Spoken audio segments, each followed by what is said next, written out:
Having quickly inspected the lower elevations of TG7 and TG8 and encountered no one along the way, I ran into the Kharkiv turbine plant's automated testing laboratory. The door was locked, and one of the plant's workers opened it and asked what had happened at the plant. I told them I didn't know and demanded they leave for Phase 1 of the Chernobyl Nuclear Power Plant. I don't remember his answer exactly, but the gist of it was that the conditions in the laboratory were better than anywhere else: lighting, air conditioning, soundproofing. Perhaps they didn't want to leave the equipment entrusted to them. This was unique foreign equipment based on a Mercedes-Benz vehicle. I don't know. Later, from a conversation with the maintenance workers, I learned that by this time they had already exited the turbine hall beyond the wall of the derailleur stack, inspected the reactor wreckage at ground level near the gate, and returned to the turbine hall. This is probably why, despite the Kharkiv residents leaving the turbine hall much earlier than Bizygin and Korniev, 2 of them received a lethal dose and died. Returning to the control room, I saw all the operators still there, and the dosimetrist was also there. I'd like to report that I also saw the dosimetrist shift supervisor in the turbine hall, where he demanded that I cordon off the rubble and leave the TG7 area. We didn't put up barriers or signs because that would have taken time and manpower. Fire prevention measures had to be taken first. At the 4th control room, I asked the dosimetrist what the radiation dose rate was. By this time, it was clear that some kind of accident had occurred in the reactor compartment, and at the same time, I was constantly worried about the radiation situation. The dosimetrist approached me and informed me that my meter was going off scale and that I needed to change. To my further questions, he replied, "In the operational control room where we are, the dose rate is 500 μr/s. In the non-operational room it's 1000 μr/s, and in the turbine room it's also 1000 μr/s. Out of professional habit, I immediately estimated the hourly dose to be 3.6 rem, meaning 10 rem, the permitted emergency dose, could be reached in 3 hours. A dose of 10 rem, justified in cases requiring work to prevent an accident at the NPP, according to the radiation safety regulations, had to be approved by the director or chief engineer of the NPP. I didn't have the time or opportunity to obtain this approval. I couldn't leave the turbine room in this situation. Once I was in the hospital, I was informed that 1000 μr/s was the instrument's measurement limit. The actual doses were hundreds of times higher. Later, I analyzed why the lethal doses were received by the engine operators and linemen who spent less time at Unit 4, and in the turbine hall in particular, than those who had been there longer and survived, despite suffering radiation sickness of varying severity. Later dosimetric reconnaissance data revealed significant unevenness in gamma radiation dose rates throughout the turbine hall. Apparently, the deceased engine operators, Brasnik and Perchuk, received the bulk of their radiation exposure while manually opening 2 emergency oil drain valves from the turbine's main oil block. These valves failed to open on command from the control room because the cable supplying the electric drive was damaged. As Nikolai Alexandrovich Steinberg, the newly appointed chief engineer of the Chernobyl Nuclear Power Plant, later informed me, during a dosimetric survey conducted in an armored vehicle using a collimator, they detected a powerful source of gamma radiation on the electrical conductors adjacent to the turbine hall in the light yard. It turned out to be a fuel assembly containing nuclear fuel, ejected from the reactor core. This was literally a few meters from the valves the operators were opening, and the dose rate from a hot assembly is tens of thousands of Roentgens per hour. The dosimetrist insistently insisted that I change my clothes. I changed when I came down from the heating plant. Pavel Igorov, the shift supervisor of the turbine shop, called from the first stage and asked if assistance was needed. Although I denied it, a small group of turbine operators, led by turbine operator Sergei Vladimirovich Akulinin, arrived. Their offer of assistance was not required, and they returned to their workstations. I spoke briefly with the operator of the shore pumping station. She reported that the coastal building had shaken, the windows were broken, and all the equipment was running. She asked, "What should I do now?"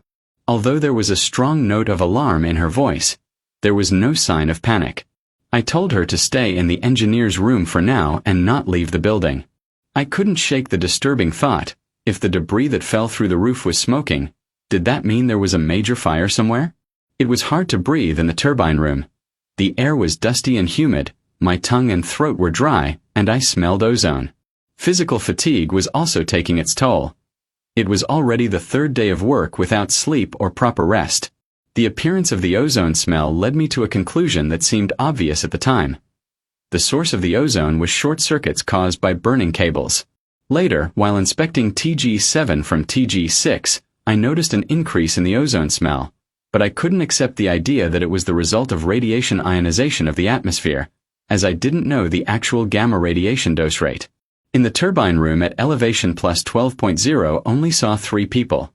Bizijin, Perchuk, and Korneev, who reported that hydrogen was being expelled from the TG8 generator. I shared with Perchuk my concerns about the connection between the fires in the turbine hall and the debris that had fallen on the roof, as we needed to decide whether to activate the roof fire suppression system. On the one hand, I wanted to turn it on to spray the roof, despite the lack of external signs of fire. On the other hand, with the partially destroyed roof over the electrical assembly cabinets in row B, water flows would have hit these assemblies and could have caused a short circuit and a fire, with all the ensuing consequences. Perchuk dispelled my doubts. He reported that he had already been on the roof of the turbine hall and there were no fires there. Later, when speaking with eyewitnesses, I was told that the roof of the reactor compartment, not the turbine hall, was on fire. However, before leaving Unit 4, during periodic inspections of the turbine hall in accessible places, I checked for the absence of new sources of fire. There were no more. The third person I saw in the turbine hall for the last time was Bizijin. He told me he had received orders from Control Room 4, isolate the left bank of derators from the right bank to prevent further feedwater leakage through the damaged suction line of Pump 4PN2, thereby ensuring the supply of water to cool the reactor.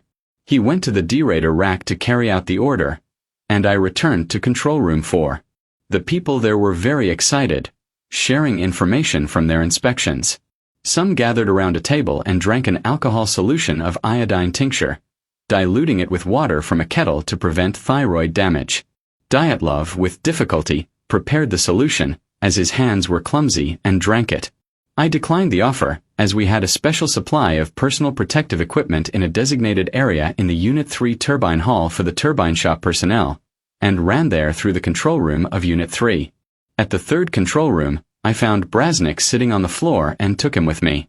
I asked the Unit 3 shift supervisor, Yuri Eduardovich Bagdasarov, for information on the radiation situation.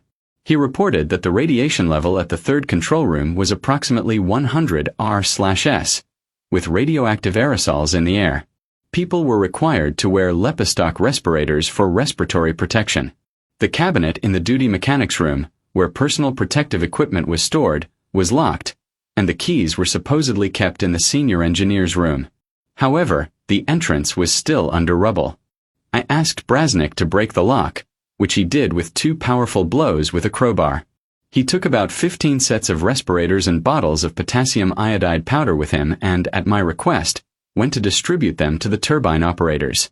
I descended to the level.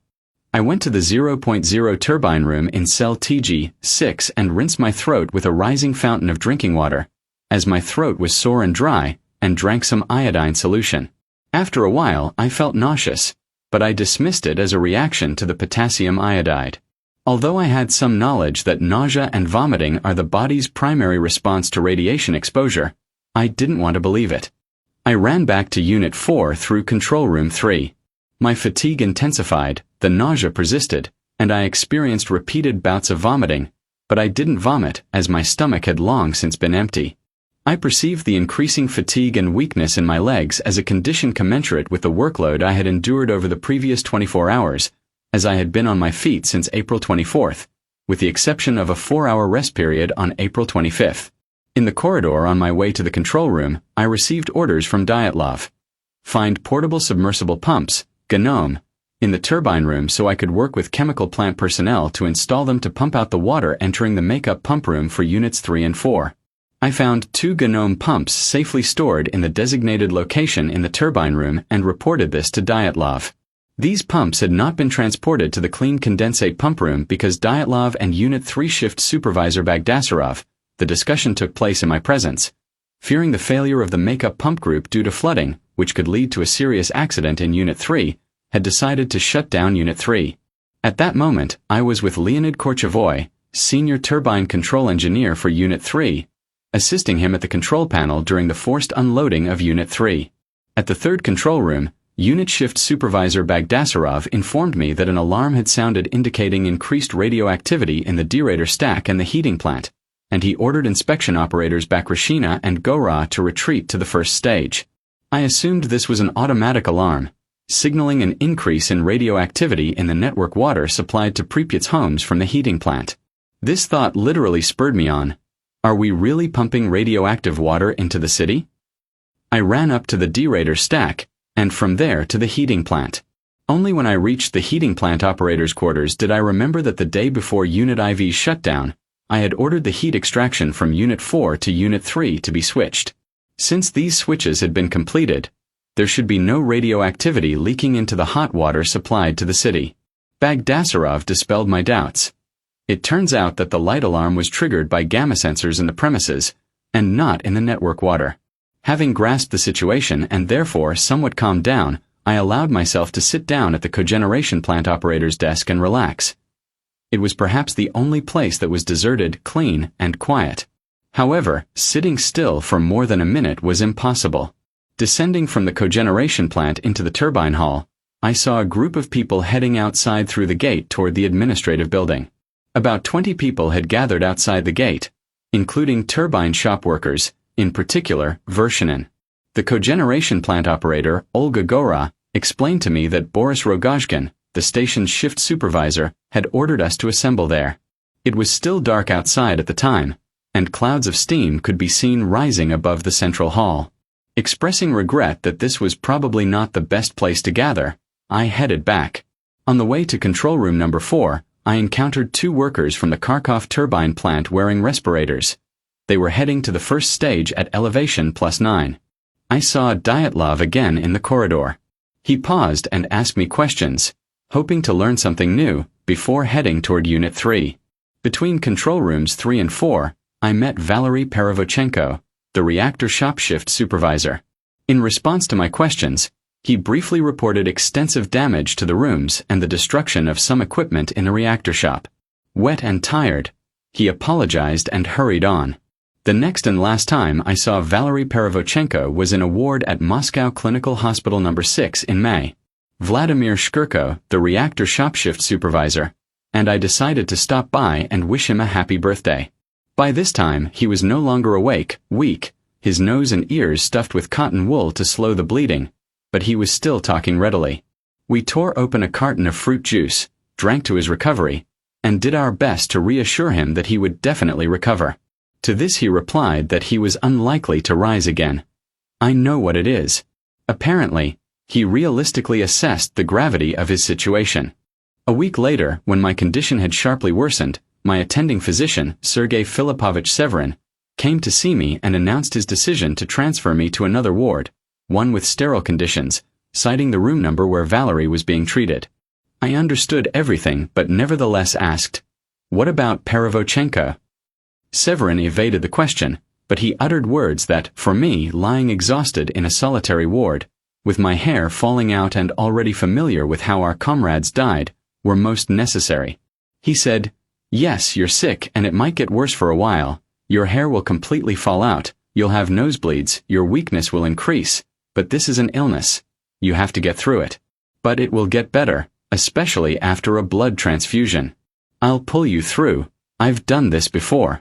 These words were the most effective medicine and incentive for me to recover. After that, I was transferred to the ward where Valery Perovochenko died. Severin kept his word. The reader is a witness to that. Akimov, along with senior unit and reactor control engineers Stolyarchuk and Topchinov, were at the Unit 4 control room. Plant shift supervisor Rogozhkin, who was also there, asked me if anything needed to be done in the turbine room. I replied that there was no further work to do in the turbine room regarding the turbine plant equipment, and there was no need to keep the shop staff at Unit 4. Busy Jin, descending from the derator rack, reported that they had been unable to carry out the order to isolate the derator groups due to the destruction of the remote control drives. He also said that he had sent Braznik and Perchuk to the first aid station in ABK, 1 due to their ill health, vomiting and convulsions. The remaining personnel were outside in front of ABK 2 and at Unit 3. I needed to call the city about what had happened, but the connection from Control Room 4 to the city was down, so I headed to Control Room 3. As I exited Control Room 4, I saw Leonid Petrovich Telyatnikov, the fire chief, standing with 2 firefighters at the door to the Unit 4 backup control panel. Telyatnikov headed toward the first stage. I went into the restroom across from Control Room 3, as I was periodically experiencing nausea and vomiting. I needed to wash up, but there was no water left. There I saw Alexander Grigorievich Lelichenko, the deputy head of the electrical shop. He died of acute radiation sickness. When I asked him why he was there in such a bad radiation situation and wouldn't leave, he replied that there were still some work matters to attend to. From Control Room 3, I dialed the home number of Leonid Andreevich Korenzhuk, the head of the turbine shop, and briefly reported the situation, to which he replied, "Understood, I'm on my way." The next call was to the deputy head of the turbine shop for repairs, Alexander Adamovich Kavuntz. I asked him to go to the plant with an emergency repair team. Then I called the senior engineer for turbine shop operations, Alexei Vladimirovich Rysin. Also at the control room number 3, I received a message that after an explosion at the diesel power plant, a fuel line from one of the diesel engines had depressurized, and diesel fuel had spilled into the turbine room. To prevent a fire, the second stage diesel operator, along with the first stage diesel operator who had come to the rescue, organized the collection and pumping of about 1 cubic meter of fuel. There was no fire. I ran out into the turbine room again.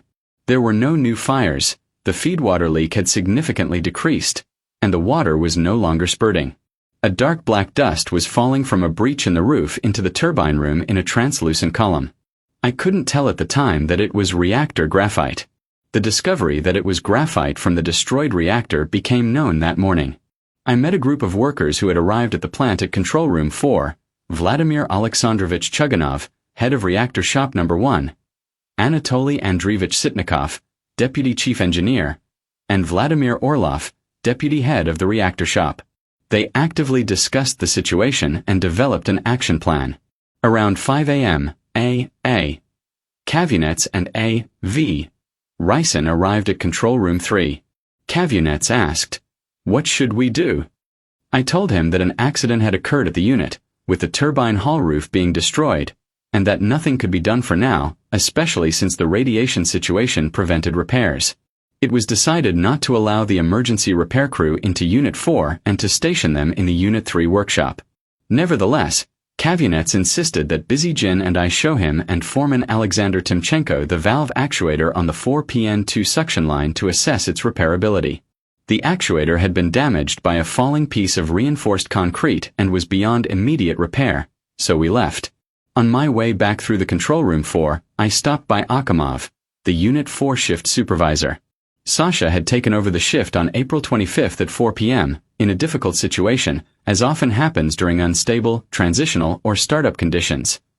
The control room was crowded, the conditions were unstable, the operators were overloaded, and they all needed time to study the operational log, fully grasp the situation, and read the shift assignments and programs. Immediately after taking over, Dyatlov began demanding that the program be continued. When Akamov sat down to study the program, he began chiding him for his slowness and his inattention to the complex situation at the unit. Dyatlov shouted at Akamov and began to hurry him along. Akamov, clutching a stack of sheets of paper, apparently a program, began making the rounds of the control room operators, checking to see if the equipment was functioning correctly. Since it was difficult for the senior unit control engineer to operate the control panel at low reactor power, Akamov assisted the unit operator, Stolyarchuk, with some operations. Some operations were performed on the non-operating control room panels. From the very first minutes of the accident, Akamov tried to gain control of the situation and manage the course of events. Before my final departure from the number 4 control room, he told me sadly that there was no water in the separator drums, the reactor was not being controlled, and that things could not be worse. I visited him in his ward at the clinical hospital on his birthday. Although in serious condition as a result of a high dose of radiation, 100% skin burns, he nevertheless inquired about the latest information on the causes of the accident and assured me that if he recovered, he would take up hunting and become a gamekeeper. He died without ever knowing the cause of the accident.